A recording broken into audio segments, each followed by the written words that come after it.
وَإِن اور اگر کنتم ہو تم علی سفرن سفر پر ولم اور نہ تجدو تم پاؤ کاتباً کوئی لکھنے والا فریحان مقبوضۃ تو رہن رکھا ہے قبضہ کی ہوئی چیز کا فَإِن پھر اگر امینہ اعتبار کرے بعضکم بعض تمہارا بعضاً بعض کا فلیؤدی الذی اؤتمن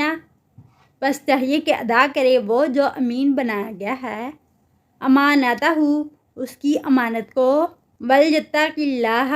اور چاہیے کہ ڈرے اللہ سے ربہ جو اس کا رب ہے ولا تکتموا الشہادۃ اور نہ تم چھپاؤ گواہی کو ومن یکتمھا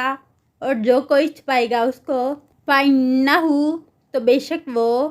آثم گناہ گار ہے قلبہ اس کا دل واللہ اور اللہ تعالیٰ بما بوجہ اس کے جو تعملون تم عمل کرتے ہو علیم خوب جاننے والا ہے۔